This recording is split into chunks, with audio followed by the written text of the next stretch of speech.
Welcome दोस्तों, स्वागत है हमारे YouTube channel rainbow science classes में। आई होप आप सभी लोग अच्छे होंगे, मज़ेदार होंगे, मस्त होंगे।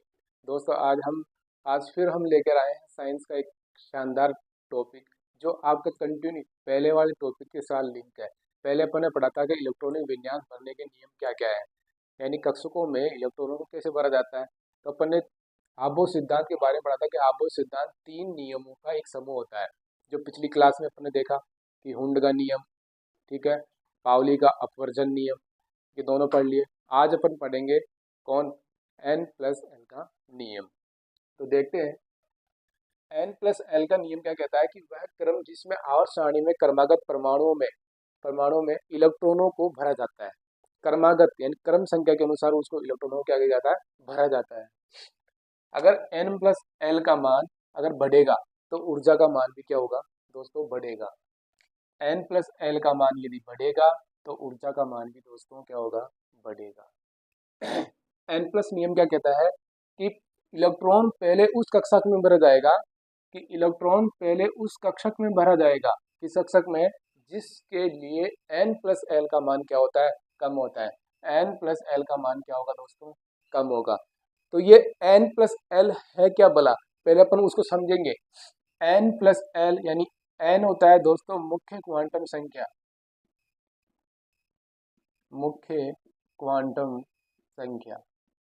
ठीक है।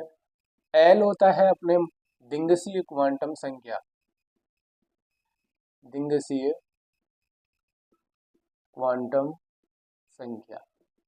ठीक है दोस्तों। N तो होता है मुख्य क्वांटम संख्या, जिसको स्मॉल n से डिनोट करते हैं। L होता है दिंगसीय क्वांटम संख्या, जिसको स्मॉल l से डिनोट करते हैं। मुख्य क्वांटम संख्या के बारे में बताया किसने, बोर ने, ठीक है। दिंगसीय क्वांटम के बारे में बताया सोमरफील्ड ने, ठीक है प्यारे बच्चों। दोस्तों नेक्स्ट एन, जो बोर ने ये बताया कि ये कक्ष या कोश या कक्षा के बारे में बताता है। क्या वो कौन बताएगा, मुख्य क्वांटम संख्या जो n से डिनोट कर रहे हैं अपन, वो उसका मान कितना होता है, उसका मान 1 से अनंत तक होता है। कितना होता है दोस्तों, n 1 से n तक होता है।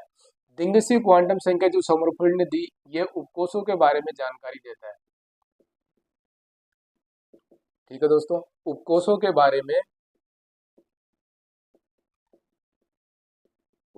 बारे में बताता है या जानकारी देता है, ठीक है। इसे अपन किससे डिनोट कर रहे हैं, स्मॉल l से, ठीक है प्यारे बच्चों, स्मॉल l से डिनोट कर रहे हैं। और दिंगसीय क्वांटम संख्या जिसका l है, यानी l का मान होता है अपने l का मान होता है 0 से n, n-1, ठीक है दोस्तों। तो ये थी N+L का नियम या उसका खेल। क्या खेल है कि N+L का मतलब ये होता है कि N तो होता है मुख्य क्वांटम संख्या जो बोर ने दी, और कक्ष, कोष और कक्षा के बारे में बताता है। इसको स्मॉल n से डिनोट करते हैं। इसका मान होता है 1 से अनंत तक, ठीक है। दिंगसीय क्वांटम संख्या के बारे में किसने बताया दोस्तों, सोमरफेल्ड ने बताया। उपकोषों के बारे में जानकारी देता है, और स्मॉल l से डिनोट करते हैं, और इसका मान 0 से n-1 होता है, ठीक है दोस्तों। अब अपन इधर आ जाते हैं उपकोष के बारे में कौन बता रहा है, दिंगसीय क्वांटम संख्या यानी L बता रहा है। तो है क्या चीज, अपन ये जान, उससे पहले अपन ने पिछली क्लास में अपन ये पढ़ा था कि बोरबरी सिद्धांत के अनुसार जो ऊर्जा स्तर थे वो कितने थे, S, P, D और F। ये 4 जो उपकोषों के बारे में बताया गया था, उस समय अपन ने बताया था, चर्चा की थी पिछली वीडियो में। इसमें 1, 2, 3 और 4 ये क्रम संख्या होगी। यही क्रम संख्या ये किसको बता रहा है, n को। तो s का मान कितना हो जाएगा, 1, 2, 3 और 4, यानी कि s का मान 1 से लेके अनंत तक चलेगा। तो l का मान, यहाँ पर अपन l का मान निकालते हैं। s उपकोष में l का मान रखा जाएगा 0, क्योंकि यहाँ से मान कहाँ से स्टार्ट हो रहा है, 0 से स्टार्ट हो रहा है। तो 0 से n-1 तक, तो 0, फिर 1, फिर 2 और फिर 3। ये है n और l का अलग अलग SPDF के अनुसार उनका मान। अब इधर आ जाइए, उपकोष में अपन ने क्रम संख्या के अनुसार लिख दिया S S P S P S D P S P A P S, ठीक है। इस प्रकार से अपन ऊर्जा को बढ़ते हुए क्रम के अनुसार उसको लिख दिए। क्रम संख्या डाल दी 1 2 2 3 3 4 3 4 5 5 4 5 और 6, ठीक है दोस्तों। एन का मान, एन का मान एक प्रथम उपकोष है, तो 1s के लिए प्रथम उपकोष का एन का मान हो जाएगा 1, ठीक है। 2 के लिए हो जाएगा 2, 2p के लिए हो जाएगा 2, 3 के लिए हो जाएगा 3, यानी जो आगे जो क्रम संख्या लगी हुई है यही क्या उसका एन का मान है। 3 4 3 4 5 4 5 और 6, ठीक है प्यारे बच्चों। अब नेक्स्ट है एल का मान।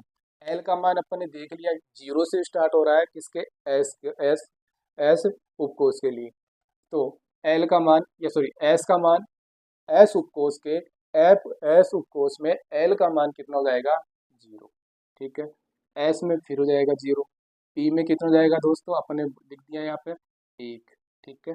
एस के लिए फिर 0, पी के लिए कितना हो जाएगा दोस्तों 1, एस के लिए फिर 0, डी के लिए कितना हो जाएगा दोस्तों 2, पी के लिए कितना हो जाएगा 1, एस के लिए कितना हो जाएगा 0, डी के लिए कितना हो जाएगा दोस्तों 2, पी के लिए कितना हो जाएगा दोस्तों 1 और एस के लिए फिर कितना हो जाएगा 0, ठीक है। ये हो गया एल का मान। अब इन दोनों को क्या अपन पढ़ के आ रहे हैं एन प्लस एल का नियम, जो क्या कहता है कि उस कक्षा में पहले इलेक्ट्रॉन भरा जाएगा जिसमें एन प्लस एल का मान क्या होगा कम होगा।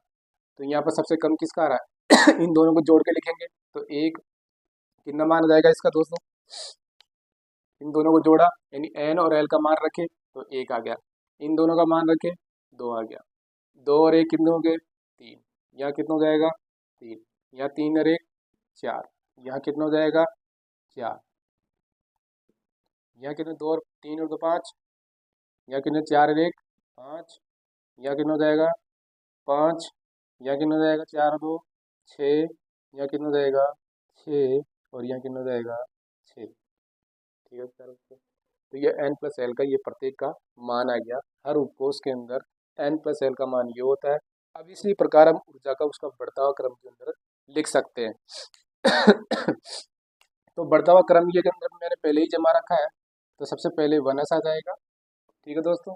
फिर आ जाएगा आपके 2s, फिर आ जाएगा आपके 2p, फिर आ जाएगा 3s, फिर आ जाएगा 3p, फिर आ जाएगा 4s, फिर आ जाएगा 3d, फिर आ जाएगा 4p, फिर आ जाएगा 5s, फिर आ जाएगा 4d। तो इस प्रकार से ये क्रम चलता रहेगा, ठीक है। यह है इलेक्ट्रॉनों का भरने का तीसरा नियम जो एल प्लस एल का नियम कहा जाता है। इसी इलेक्ट्रॉनों के इस नियम के अनुसार ही अपने इलेक्ट्रॉन का विन्यास भर सकते हैं, जो नेक्स्ट वीडियो में अपन उसको देखेंगे। तो आई होप आपको ये वीडियो अच्छा लगा होगा दोस्तों और अच्छी तरह से आपको ये समझ में आ गया होगा एन प्लस एल का नियम क्या होता है। और इस वीडियो को ज़्यादा लाइक और शेयर कीजिए। हमारे यूट्यूब चैनल पे अगर नए हो तो यूट्यूब चैनल को जरूर जरूर सब्सक्राइब करिए और लाइक और शेयर कीजिए। धन्यवाद।